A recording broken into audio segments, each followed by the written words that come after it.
Hallo, ich bin der Manuel Schad von SOD Sport. Heute Technik, die SWT Nummer 76.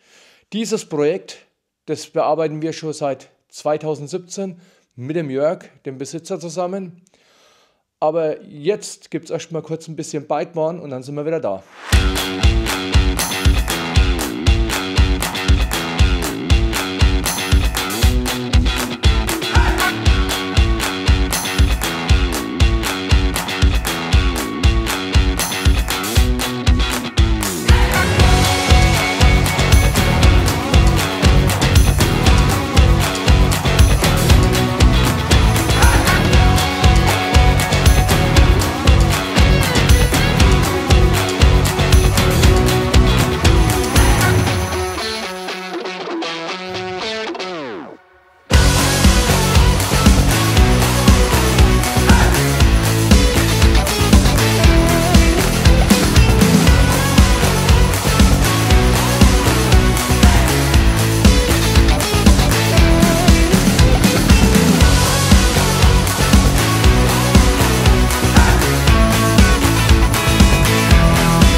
Okay, ich habe jetzt einiges gesehen. Wir gehen auf die einzelnen Punkte ein. Wer es noch nicht gemerkt hat, es ist eine Straßenmaschine. Auch sowas können wir. Es gibt in unserer Galerie auf der Homepage wenig Straßenmaschinen, aber diese wird auch dazu gehören. Begonnen hat das Ganze mit einer Rahmenverstärkung. Also der Rahmen ist an den neuralgischen Stellen verstärkt. Also es ist wie bei der Enduro. Ob die Ansprüche gleich oder weniger sind, ist ja völlig egal. Das entspricht unserem Gutachten. Dann haben wir auch eine Aufnahme für das Zentralfederbein eingeschweißt. Und hier im Heck arbeitet die 1150er Schwinge. Federbein haben wir für uns jetzt gedacht, wollen wir auch ein Tractive einbauen mit einem großen Behälter. Ob es sein muss oder nicht, ist fraglich. Könnt ihr dazu schreiben, was ihr als Wahl treffen würdet. Wir haben jetzt auf unserer Tour sehr gute Erfahrungen gemacht. Natürlich war das Enduro, aber ich denke, wer Enduro kann, kann auch Straße bauen.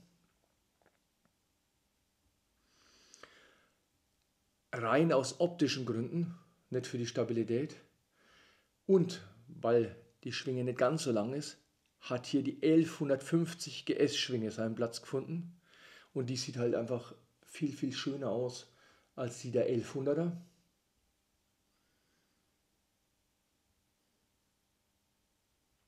Ja, vorne am Vorderbau macht eine R100R Gabel seine Arbeit und die ist ja der 90S um Welten voraus.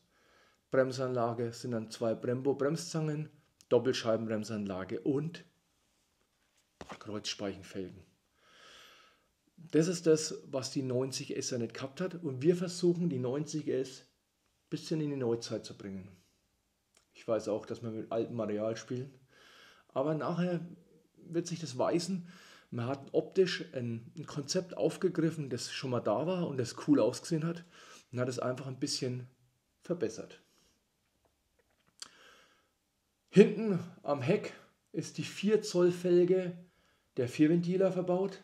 Das ist natürlich mega breit und das hat auch einiges an Arbeit für uns dazu gebracht. Zuerst hatten wir 2 alte Heckrahmen, die wir modifizieren wollten und das ist grundsätzlich gar nicht möglich. Du schneidest so viel auseinander, da kannst du wirklich auch einen neuen Kotflügel herstellen und ein neues Rahmenheck herstellen. Da bist du schneller.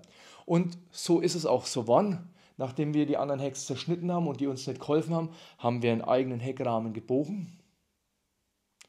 Und der Jörg hat sich um die Kunststoffteile gekümmert, der hat die Seitenteile laminiert und hat den Kotflügel, den Original, abformen lassen und in ca. 4 cm breiterer Version herstellen lassen. Das ist natürlich gigantisch, weil die Optik erhalten geblieben ist. Beim Scheinwerfer hinten haben wir ein bisschen gespielt, den haben wir ein bisschen reingesetzt. Es sind die Blinker der Strich 5 in der polierten Version dran. Das ist ein bisschen so ein Gimmick, das macht sich gut, das passt gut zu dem Motorrad. Und die Sitzbank, die Schale, die wurde aufgetrennt und wurde weitergemacht, nur damit der Kotflügel Platz findet. Also muss man wirklich so sagen, es kommt eins in andere, man fängt an den Kotflügel zu bauen, damit er über den Reifen passt. Dann kreiert man außenrum, muss man sagen, kreieren, den Heckrahmen und dann muss man die ganze Sitzbankschale nochmal anpassen. War mega viel Arbeit. Das Ergebnis lässt sich sehen, aber kein Mensch kann an diesem Ergebnis sehen, wie viel Arbeit wir da drin gehabt haben. Weil optisch sieht es im ersten Moment ja aus wie das Original. Vorne die Verkleidung der 90S mit den Vydo-Instrumenten. Der Jörg, der versucht da ein bisschen auch noch ein wenig rumzuspielen. Der hat die Version vom Siebenrock genommen, die etwas höher ist. Wir haben 2 Lenker probiert. Er ist nichts mehr der Jüngste, der möchte eine saubere, gerade Sitzposition haben. Da müssen wir schauen, wenn es das Geld noch zulässt, soll auch ein LED-Scheinwerfereinsatz reinkommen. Ja, aber jetzt kommt eigentlich dieser Kasus Knaxus in dem Fall. Wir haben uns mehrfach Bilder im Internet angeschaut mit Fotografien von R100S-Modellen, von 90S-Modellen. Farblich. Ich meine, farblich ist es jetzt einfach kalt und schwarz, aber das sind die Grundierungen. Was würdet ihr da machen? Welche Farbe würde ihr so ein Motorrad geben? Wärt ihr für dieses Gold-Daytona-Konzept oder ist eher das schlichte Weinrot gut? Oder will jemand so einen Strich 5, Strich 7 grün? Ein schlichtes Gelb? Oder fucking Neongelb oder was? Schreibt das dazu, mich würde es interessieren. Was würdet ihr für Farbe hier aufgreifen? Also wir kommen hier auch nicht weiter an den Punkt, weil wir beide in 2 verschiedene Richtungen denken. Ich persönlich, aber das ist ja nur meine Meinung, ich würde hier das Daytona 90S durchziehen. Weil das wird mega und wenn man über den Tellerrand rausschaut, BMW hat das gerade wieder gemacht und hat das auf der Intermod vorgestellt. Wir hatten die Idee schon vorher. Ja, aber das ist auch die Entscheidung, die der Kunde am Ende trifft. Aber wir können ihm helfen, dem Jörg, und können sagen, Jörg, da haben so viele so geile Ideen, also beteiligt euch dran. Ne? Das wäre richtig geil. So, das ist das Motorrad jetzt, der Stand. Das andere behalte ich mir vor. Auspuffanlage SR Racing, die liegt schon da, das seht ihr dann, wenn wir die zusammenbauen. 1070 Kubik Motor mit richtig Power. Ne? Aber es soll euch schon mal ein Einblick in dieses Projekt sein. Ich sage seit 2017, ihr habt jetzt ein Upgrade bekommen, seid stolz drauf. Was liegt jetzt noch an? Ja, Silvester, Jahreswechsel. Ich muss nochmal Danke an alle Sachen, die uns unterstützt haben und vor allem die geile Weihnachtsaktion. Ihr habt uns geholfen, wir bekommen jetzt lauter neue Produkte. Es kommen neue Acerbisbacher Kotflügel, es kommen neue Dualsportrücklichter, es kommen die Trinkflaschen, es kommen die neuen Tanks. Das Geld kann ich gut gebrauchen, das habe ich sofort wieder umgesetzt in neue Produkte. Danke an dieser Stelle, danke an allen, die uns geholfen haben. Das Geschäft wächst jedes Jahr, das Chaos wird auch immer größer, das weiß ich, aber ich komme überhaupt nichts mehr rum.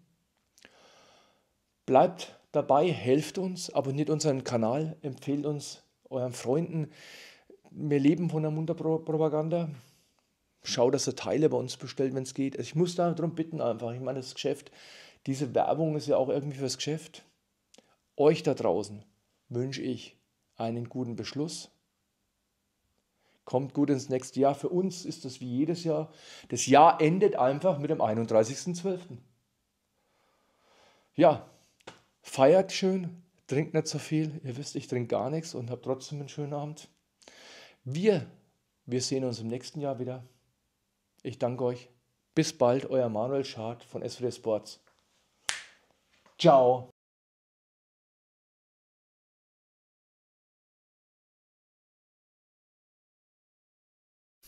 Wir brauchen ein Mikrofon auch noch.